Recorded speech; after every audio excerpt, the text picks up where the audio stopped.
Oh man, we live, baby. We live.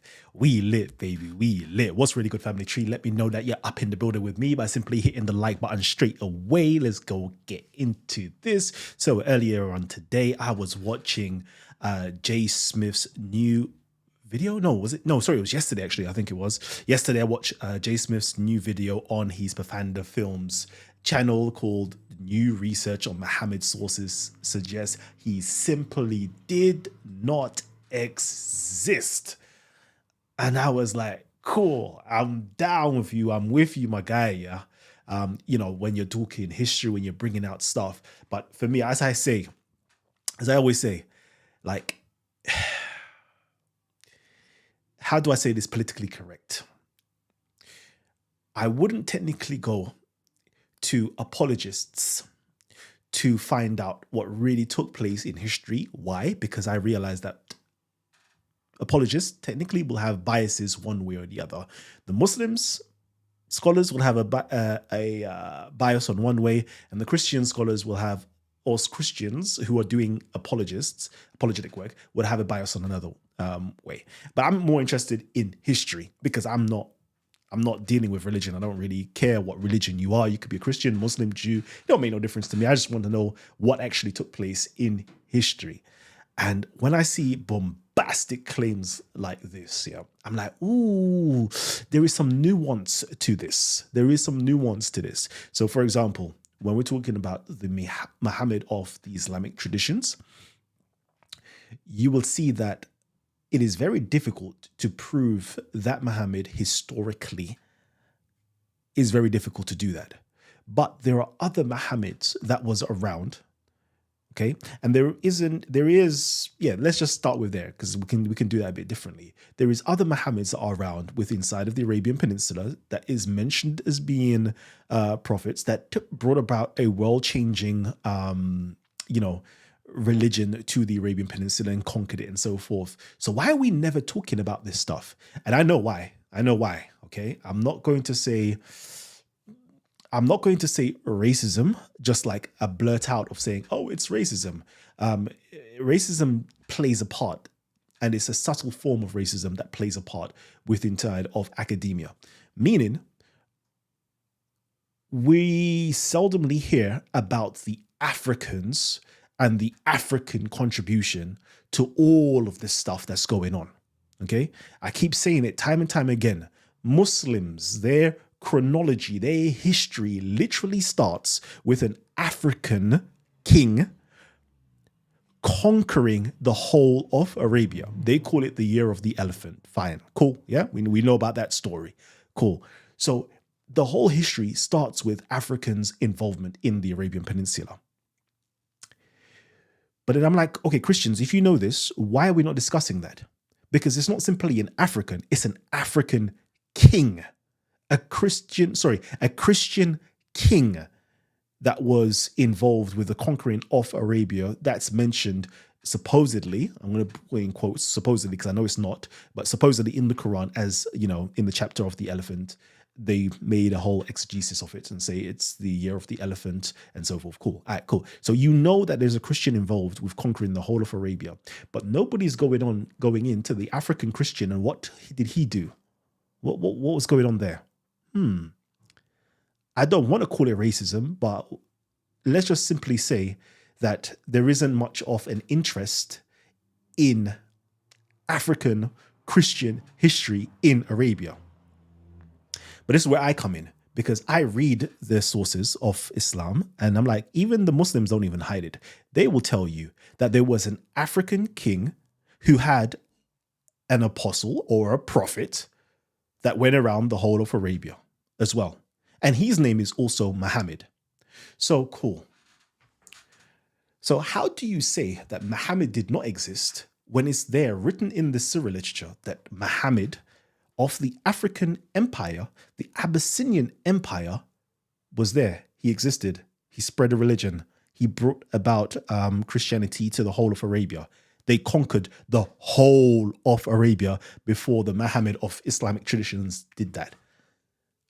But yet you want to say that Muhammad didn't exist. I know there is a biasness, but let's just talk history. there was an individual called Muhammad that did exist in Arabia in the 6th century that was a prophet and did a lot of things. Okay. But I'm going to just relax there because do you know why? I got frustrated because I kept posting up. Oopsie. I kept posting up comments, right? I kept posting up comments.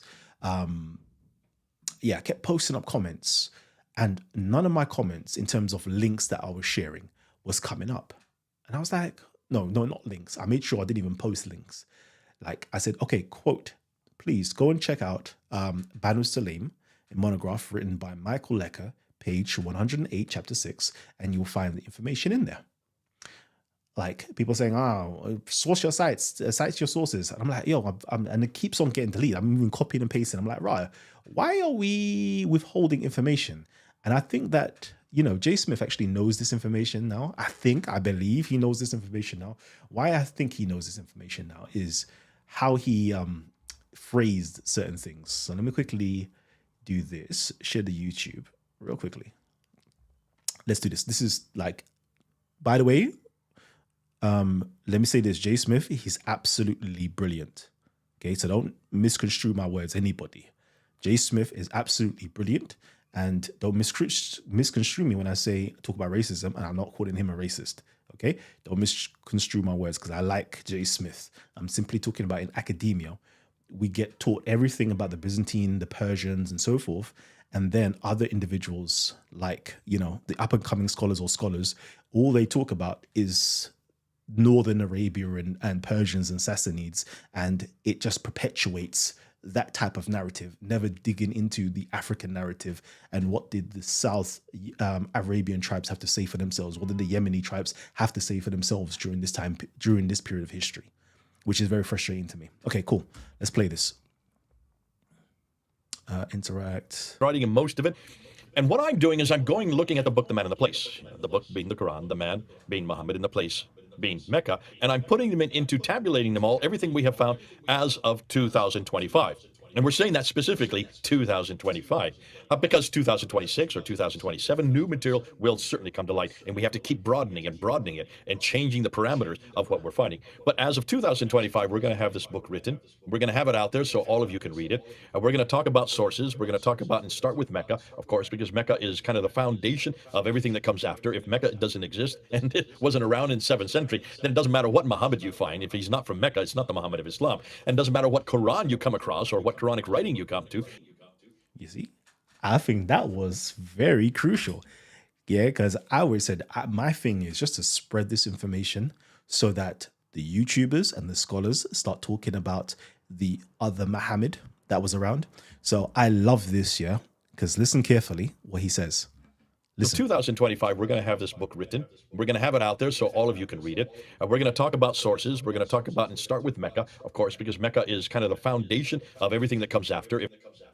Is Mecca 100% is, in terms of scholarly works, scholars in the West don't say Mecca is the starting point. It doesn't have that preeminence that it does in later Islamic writings. In the early Islamic writings, it 100% didn't have that prominence. Let's continue. If Mecca doesn't exist and it wasn't around in 7th century, then it doesn't matter what Muhammad you find. If he's See, it doesn't matter what Muhammad you find. Okay, so I believe my good brother Jay Smith has now become aware of the other Muhammads that was present in Arabia. He is now presently informed based upon what he's saying. He has to. Why are we talking about other Muhammads?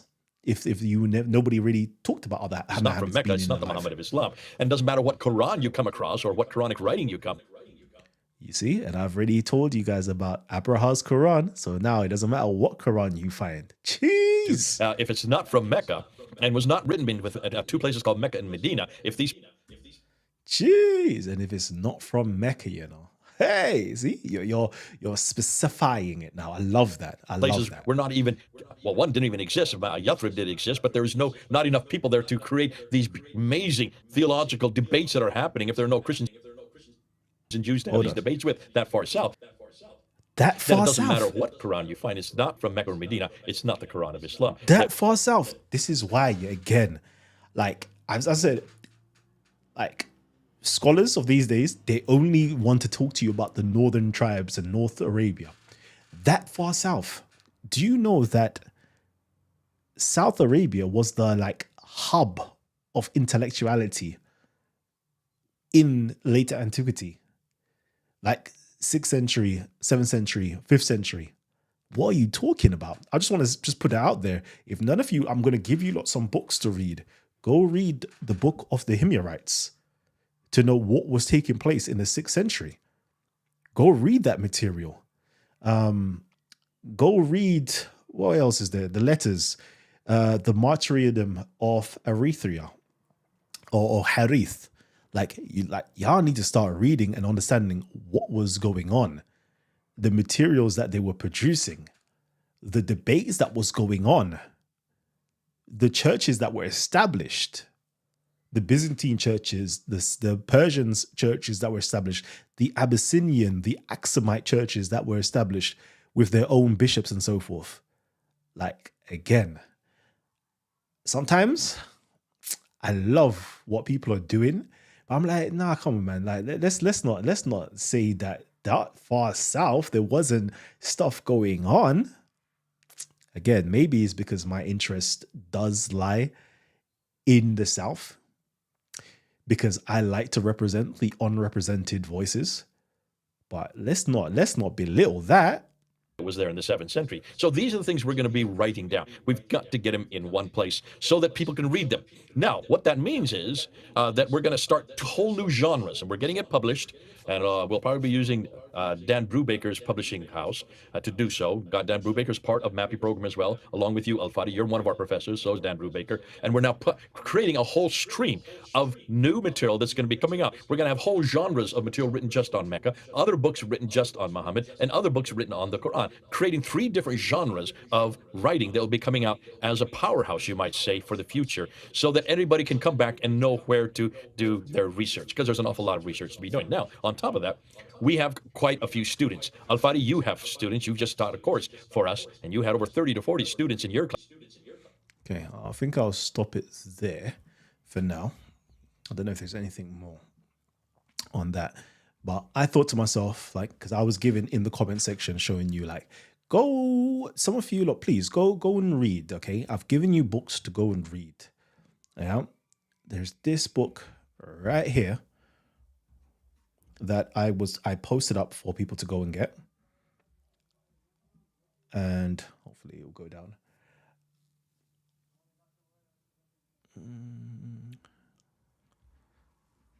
Let's just wait. But anyways, even if it doesn't go down, share screen. There we go. Let me share this screen anyway. Cool. Because I was in the comment section and I was like, yo, this is my comment. Muhammad did exist.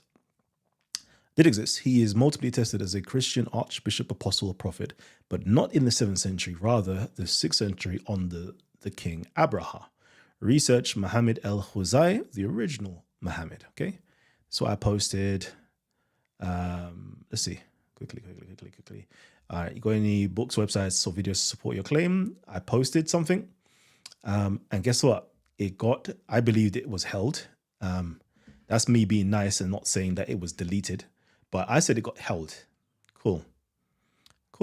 Brothers, quite understanding. All right. And I'm like, check out the monograph by Michael Lecker, The Madu and Salim, chapter 6, page 108 onwards. Afterwards, I'll point you to some more sources. And then you've got some retard here. We don't kind of make mention of him. And I posted again some new stuff. But yeah, it was just like they were just holding my comments. Okay. They were holding my comments. So basically, I'm just pointing everybody in the direction of a book. If you don't want to hear it from my voice, cool. You can hear it from Michael Lecker, okay? And it's called The Banu Salim, a contribution to the study of early Islam, okay? By Professor Michael Lecker. Now, just simply type in Banu Salim Academia or Banu Salim Michael Lecker PDF, and on ResearchGate, you can definitely click that and it will download it for you, okay? Just click that and it will download it for you. I'm making sure that everybody has this information so we can have, informed conversations on this. Okay, cool. I've already got the PDF version of this, so I'm just going to bring that up quickly. Yeah. Cool. This is the PDF. Yeah. It's the PDF right here. And as I said, chapter 6, page 108. Yeah. If you want to start off your reading, you can start off right there. I'm going to make it mess up. Damn, son. Do you know what I'll do? I will go over here and then drag it along.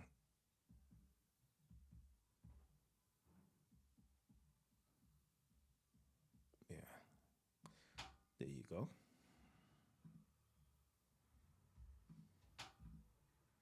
There you go. So right there, as you can see, if you go onto that page, you will learn, right? Not me, not Kalam making this up. Let's read what Professor Michael Lecker has to say. The Banu Dakhwan, Ibn Thalaba, seem to have been the closest Sulaimi allies of Mecca.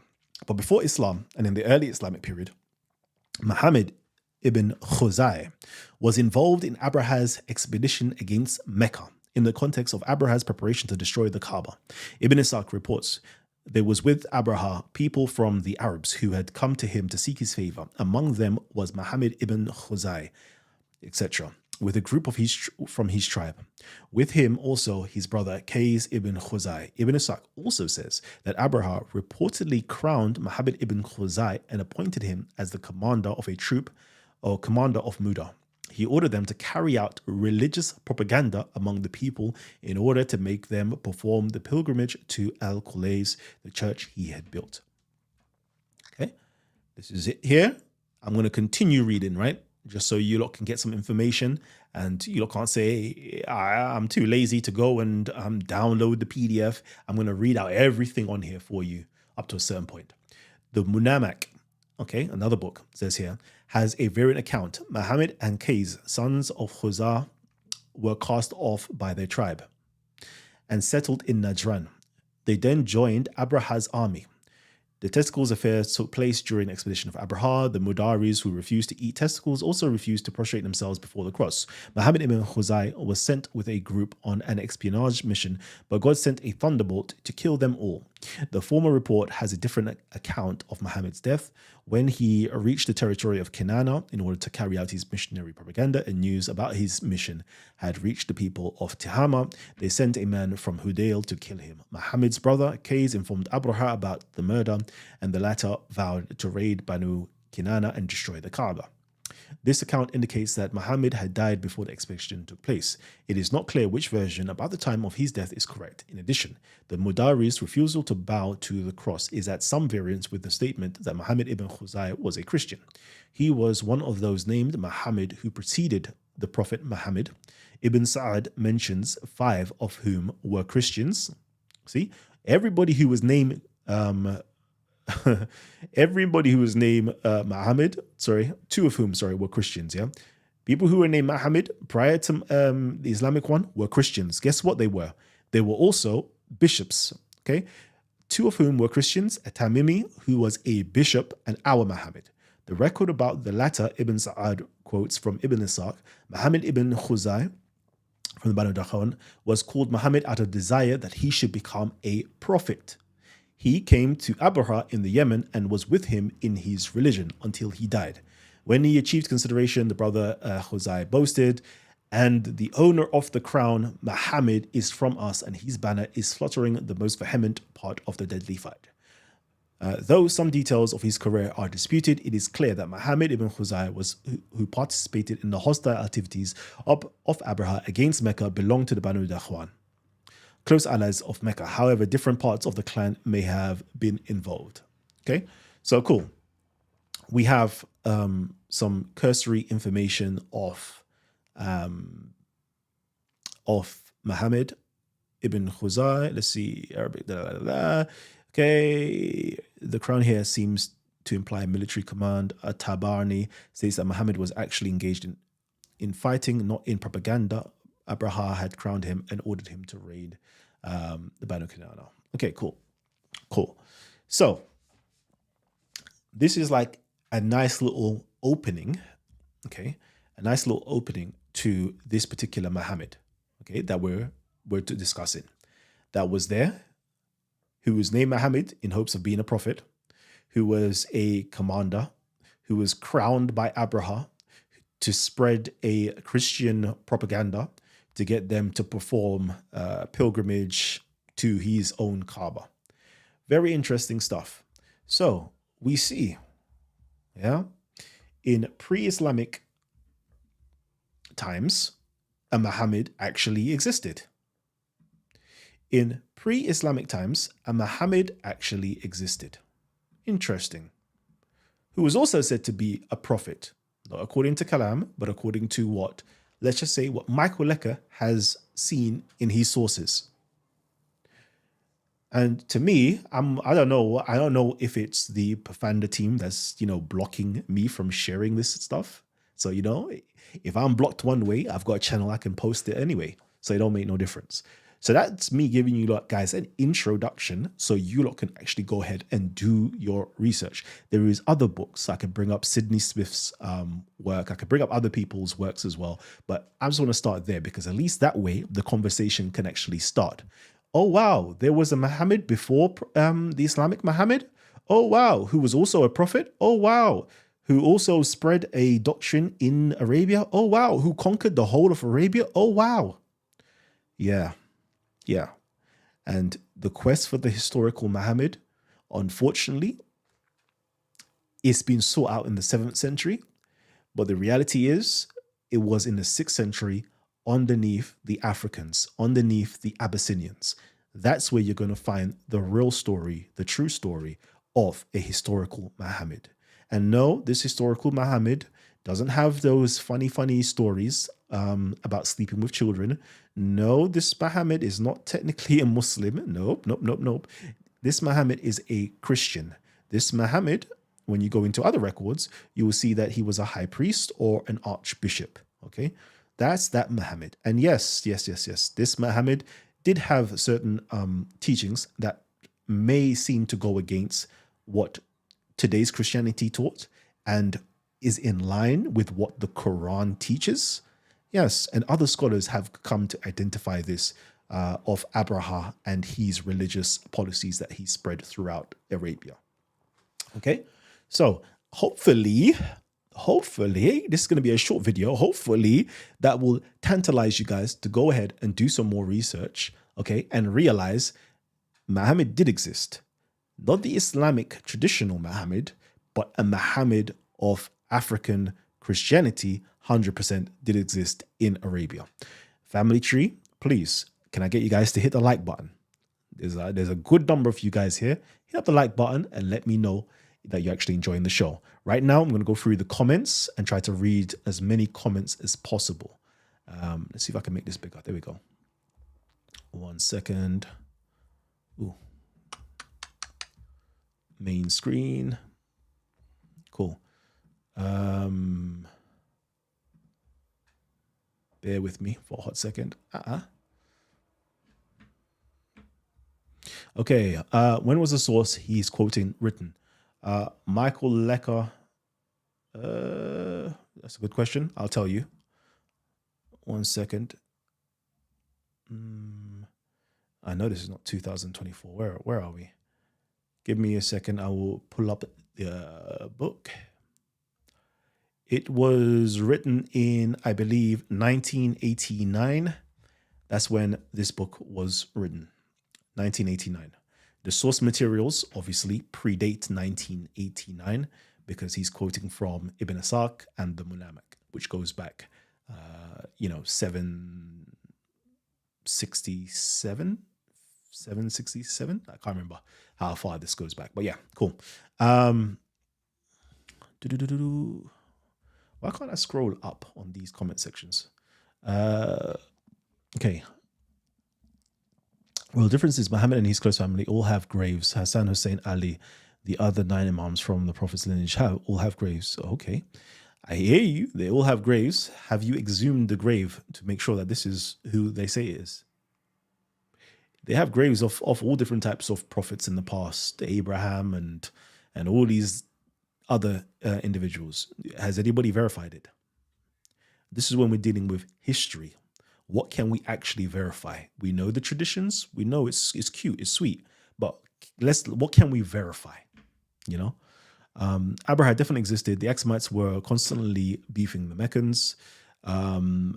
Someone centuries later says he was there. Isn't pre-Islamic. Someone later claims it was. Worked based on what sources from 7th century or before. Okay, so based upon Ibn Asaq gives us the first rise. If you want me, again, you just have to go and read the article. Can I point you guys in the direction of the article? Because I could break it all down and give you all the sources, all right? But that's not the purpose of this show right now. It's to give you guys a place to go and read. Okay, I've done numerous shows on this that I even go further back into Abraha's inscriptions to prove my point. Okay, but I'm not even going to do this here. I'm just going to simply point you guys all to that direction, read that, and then come back to me again and ask questions that are going to be beneficial. Does that make sense? Let's see. We have the whole history of his family, not to mention. Okay, okay, cool. Jeez, man. And the bar's up in the building. What about the empire then? See, this is another one. Good question. What about the empire then? Which empire? Most people don't realize that there were plenty of empires that, or dynasties and empires that were, post Muhammad. But which one are we discussing? Which one? Hope I'm not very late. Missed everything. Yeah, you missed everything. You missed everything, common sense. Apologies. Ibn Asaq doesn't exist. He is found through Ibn Hisham, who is lays. Sham was translated by a German in the late 1800s. But I know you love Jay Smith, yeah, based upon that response. But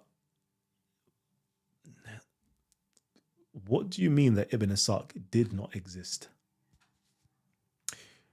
You do realize that Ibn Asaq is multiply attested, multiply cited by following generations. Maybe his mushaf, his book, never came down to us. But any academic, Islamic studies, Quranic studies, okay, will tell you, yeah, this person definitely did exist. Okay? It definitely did exist. Sorry, 1 second.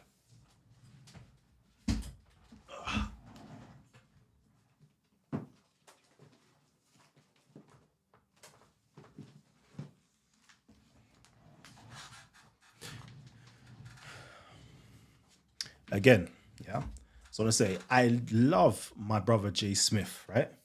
But he says things which are very sensational and tantalizing, right? This is, there we go. This is the Syria literature, okay? You could tell my thing is well read, yeah? Well read.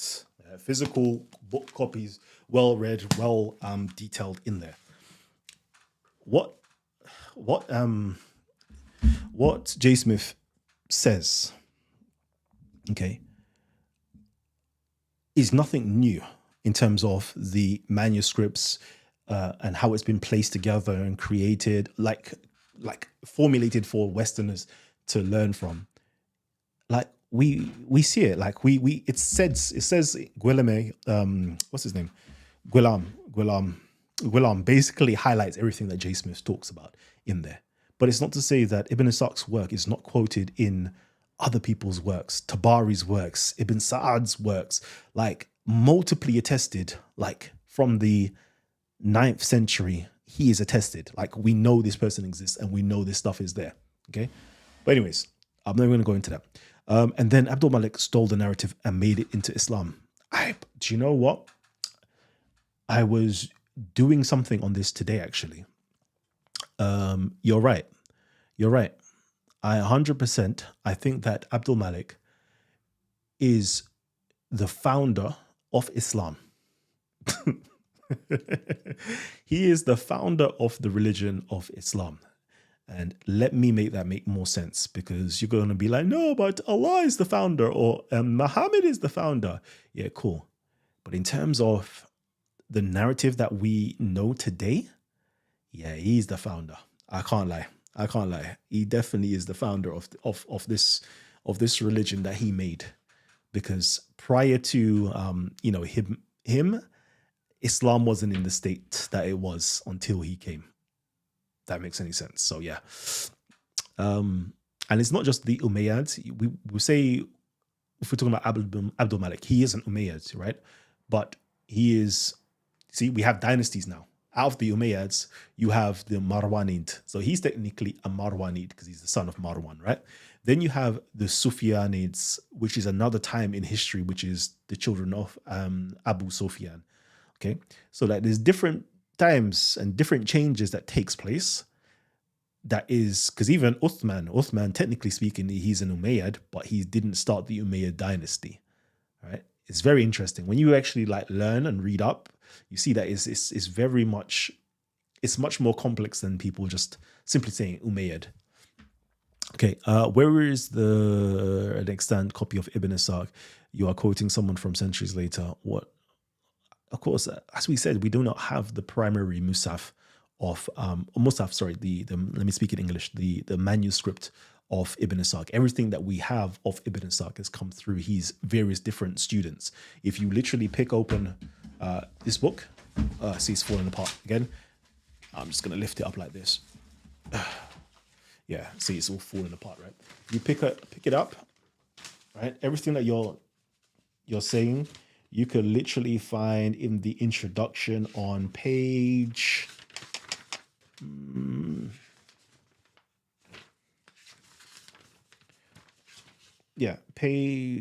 partial restoration of the lost original.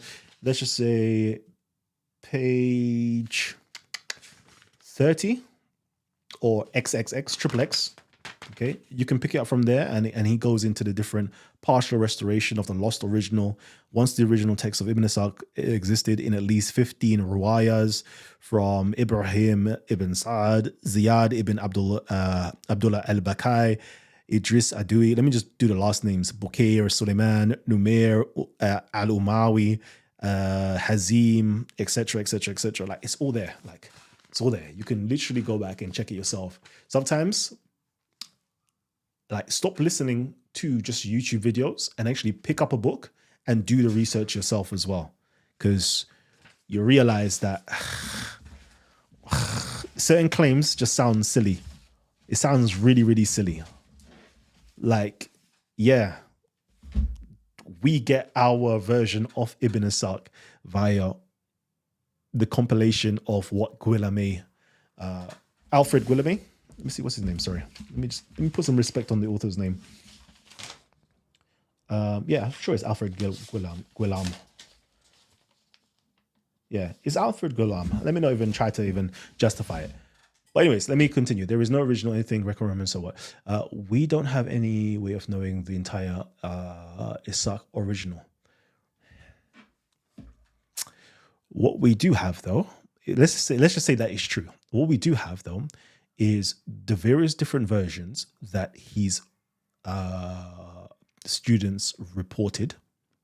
Okay, and we don't necessarily need to follow the recension of Ibn Hisham that people think we get it all from. We also can go to his students and we find different stuff in there. So, for example, if you've ever read this, you'll see that Ghulam says, okay, cool, it's not found in Ibn Hisham's one, but guess where it's found? It's found inside of Tabari's work. So he's quoting in brackets Tabari's version of this event that's been redacted from Ibn Hisham. As again, like, pick up this book, go and buy this book, yeah, read it, and then you'll see that certain arguments just isn't there. All right, shalom.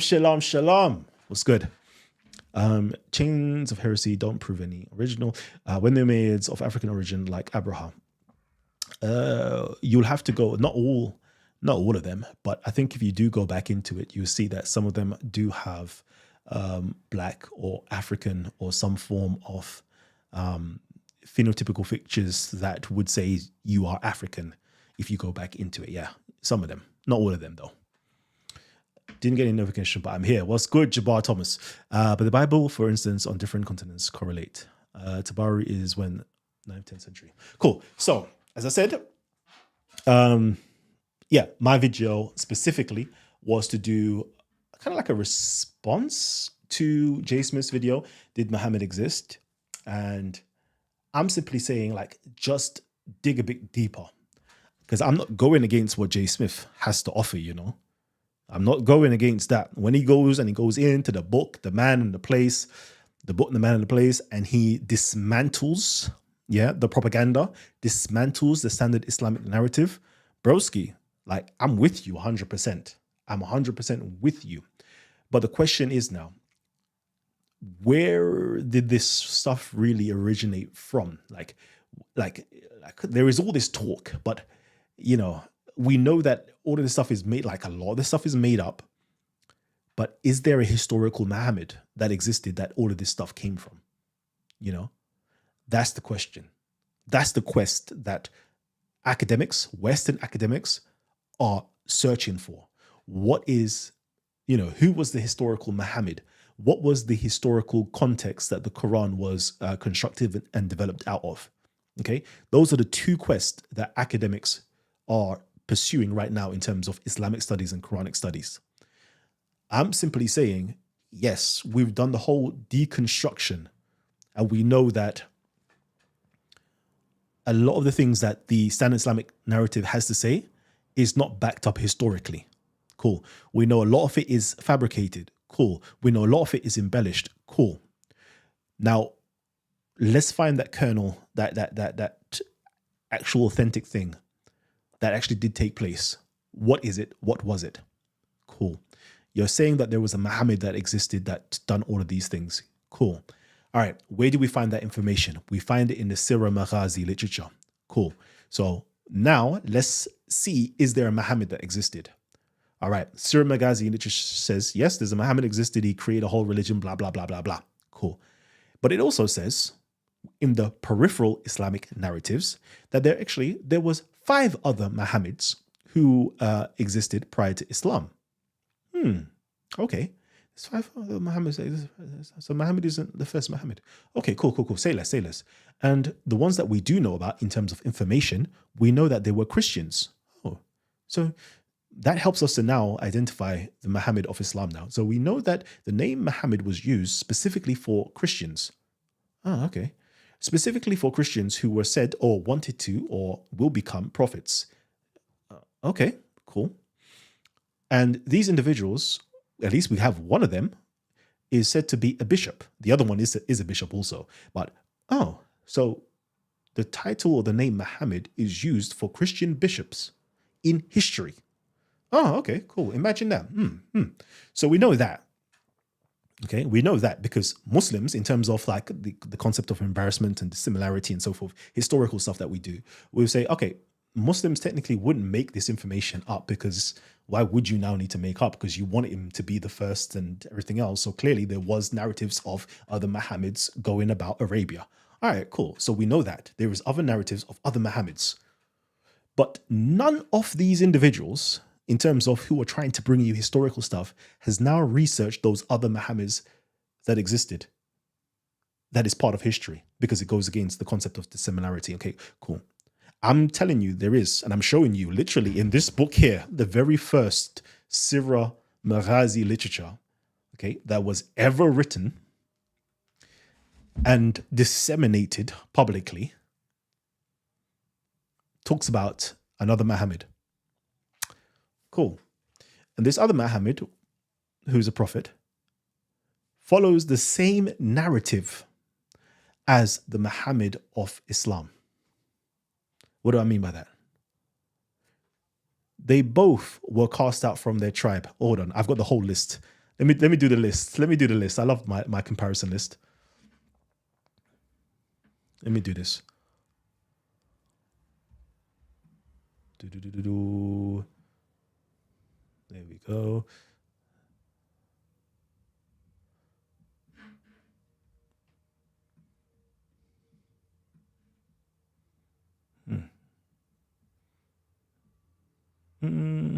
Okay, cool. I'll leave it there. So let me just do my quick comparison. Oh, so you're telling me that, hold on, we have a Muhammad, another Muhammad. They were both called Abu Qasim. They both were apostles. They both were prophets. They both brought a new religion. They both received a holy book. They both carried out propaganda in Mecca. They both legislated for the Arabs. They both engaged in religious debates, especially with Jews. They both persuaded Arabs to make Hajj to a Kaaba. They're both associated with erecting and consecrating places of worship. They both have an election narrative as a religious official. They're both cast out by their tribe. They both made an expedition against Mecca. They both emigrated to Ethiopian territory. They both had close relationship with an Ethiopian king. They both were said to be military leaders. They both was descended of Kinda or Quraysh. They both were falsely reportedly killed on the battlefield. They both were affected by the plague. They're both said to have died shortly after the Ethiopian king's death. They both have a story where the Ethiopian king's sons, Sharahil, followed him when he reigned. They both have delegation stories of the Najashi, Khusro, Caesar, and Arab and vassal kings coming to them or writing letters to them, etc. Cool. That's very interesting. So we have another Muhammad in history that has the very same story as the Muhammad of Islam, but with one slight difference.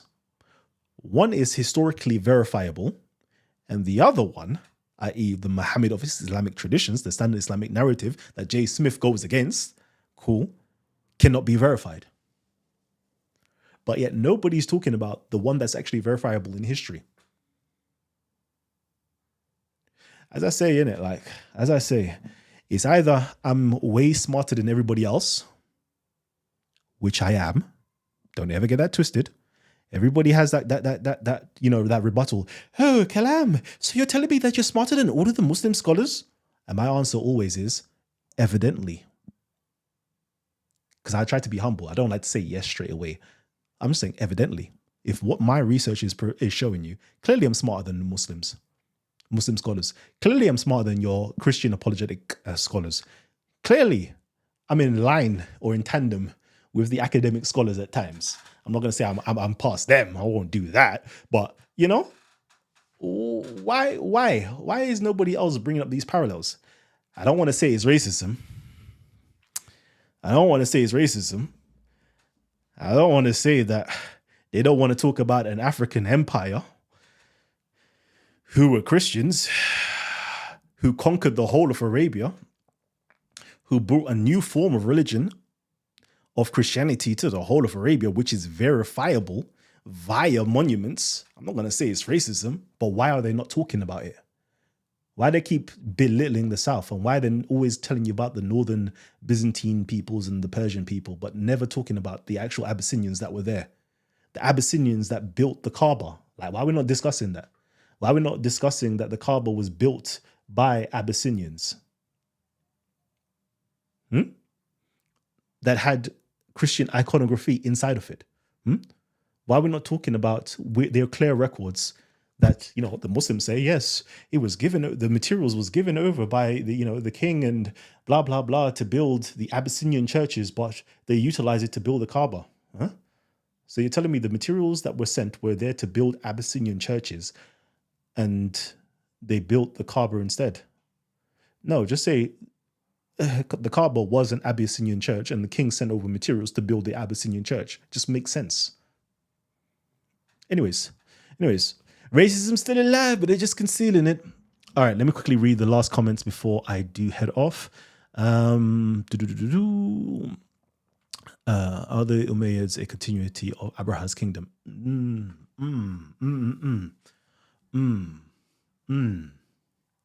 That's a good question.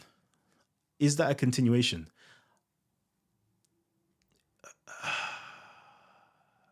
No, because Abraha didn't have a kingdom.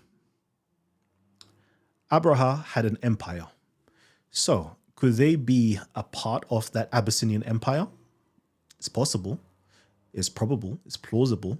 But I'm not going to say yes to that because I don't have anything to verify that with, unfortunately.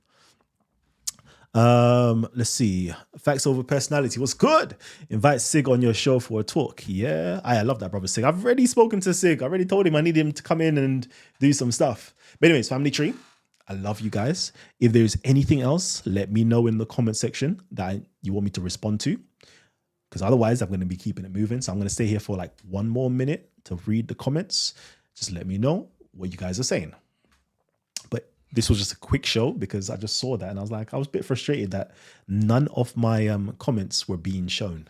So I was like, let me just post up a video. So again, just to go back into this, we discussed basically, did Muhammad exist? And I would say to you, yes, a Muhammad did exist, but this Muhammad was a Christian Muhammad rather than an Islamic Muhammad. We can prove and verify that a Christian Muhammad did exist throughout and conquered the whole of Arabia and brought a new form of religion, which is very much so in line with what the Quran teaches. And that was a Christian. It was an archbishop. Okay. That is multiply attested. He's attested where? He's attested on the Sabaik inscriptions on the Marib Dam. He's attested in, let me just quickly see my stuff. He is attested in Ibn Ishaq's, in terms of Islamic literature, Ibn Ishaq, Ibn Sa'd work. He is attested in modern day scholarship, and they've come to the same conclusion as well. Michael Lecker, Sidney Smith. He's also attested in Syrian chronicles such as the pseudo-dynasties of Tel Mare and others as well. But we'll just keep it there for now. So again, I'm just waiting for you guys to catch up. As soon as you guys catch up, we can have like real fruitful conversations. Like, because to me, we're not having fruitful conversations at all. Let's see. Abraha was under Caleb.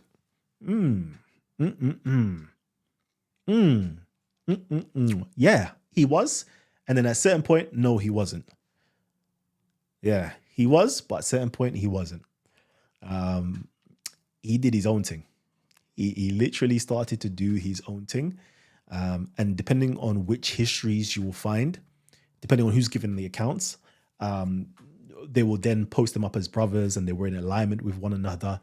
But that one there is a bit tricky, it's a bit tricky because you have other records that says that he wouldn't give the tribute to Caleb, but he would give it to his successor.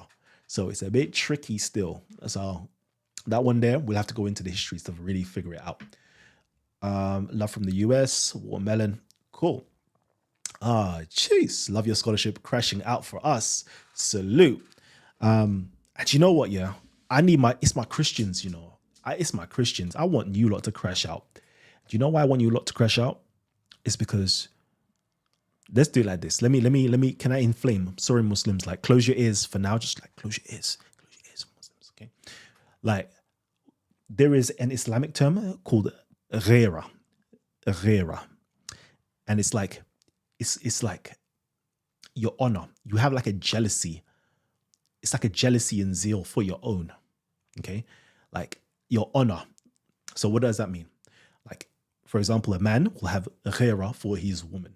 Mean like if anybody talks trash about his woman, there's an amount of jealousy and like honor he has for his wife that he will never let anybody talk trash about his wife. Does that make sense? So now I'm asking, like, where is that zeal and honor towards your Christian saints, your Christian emperors and kings, and your Christian bishops? Because you guys have fully allowed, again, Muslims, hold your ears, you fully allowed the Muslimics or the Islamics or the Muslims to co-opt your Christian history, to pervert it to make Islamic history. And none of you lot are fighting for it. None of you lot are fighting for your African king called Abraha. Even the Muslims themselves would say Abraha was the greatest king to ever lived. But none of you lot don't even know this king. Muslims will say that he surpassed any immortal creature if there ever was one. Man saying he's at the level of angels, basically. That's how high up this king Abraha is in terms of what the black Muslim scholar had to say about Abraha. But none of you Christians are even elevating or talking about, don't even know who this king is. One of the most, the empire that he held was large.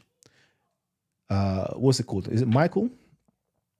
Basically, Michael, there's a chronicler, Syrian chronicler. He basically says that the world is split into 24 parts. That of the Axums and the Himyarites people, Hind, basically, they make up 14 parts. They have 4 kingdoms, 3 kingdoms between themselves. Imagine the Axumite kingdom and the Himyarite kingdoms, or the Arab kingdoms made up 14 parts of the world. It was like the largest empires of the whole world. But none of you even know that the Axumite or the Abyssinian Empire was that large and was so great. And none of you are bigging up this king. You allow Muslims to say that, you allow Muslims who follow the hadiths and traditions say that, this was a bad king. Guess what God did? He rained flocks of birds with stones in the head and killed him off or some nonsense. Like, you allowed that to, imagine that actually enters into academic history. Like, this is what really took place. Like, you allow that. You allow your Christian bishop, an apostle of God, an actual apostle of God, a prophet of God. And this is not these terminologies, I know Muslims have co-opted it to be like, oh, no, there was many apostles in the world during that time. Every archbishop, technically speaking, is an apostle, but that's a story for another day, okay? You allow them to co-opt your story to the point you are actually cursing, the name Muhammad, when that was initially belonged to the Christians. Remember what Ibn Sa'ad said?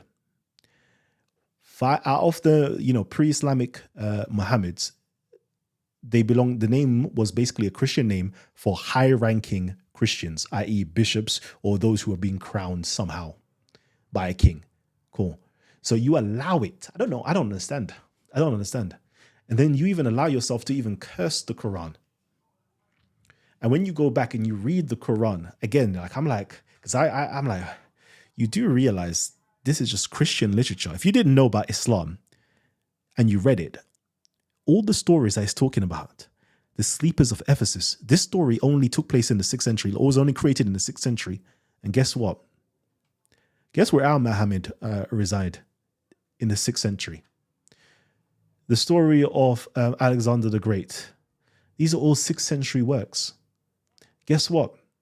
The oldest manuscript of the Quran, do you know where it's found? In Abraha's old church that they made into a mosque in Sana'a. Imagine that. It still has crosses on it as well, by the way. The actual church, the mosque, it still has crosses on it, by the way.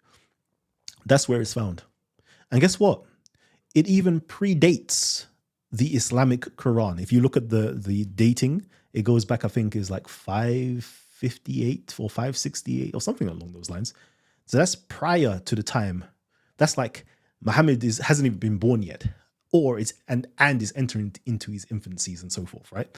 So it's like all of this goes back to the 6th century, but none of you Christians are putting 2 and 2 together to realize that this Quran, this Muhammad, goes back to the 6th century underneath the Ethiopian Empire and the Ethiopian king, who was later co-opted by Abdul Malik and them lot to create a new identity.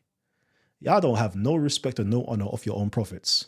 As I said this to someone before, like you have the gospels of the Gnostic gospels where Jesus now, kills off children and does all different types of badness. Will you allow that narrative of Jesus to spread? Or would you not correct that narrative? Or can I, Kalam, say, yep, look, it's written by Christians. Christians say, Gnostic gospel, Christians say, Jesus was a killer. He murdered children. Like, none of you lot would allow that to fly. But you allow your kings and your saints and your bishops to be co-opted by, let's just call them the Gnostics now. And you let them run with it and you don't even correct it. But now me, Kalam, and outside of your own tradition is now coming in to have to correct the wrongs. Anyways, Peace and blessings be with all you guys. May you all find Jesus, including my Muslims. May you all find the true Jesus, and may he also guide you to the light. Peace and love, and I'll catch you guys on the next one. Oh man, young Cali baby.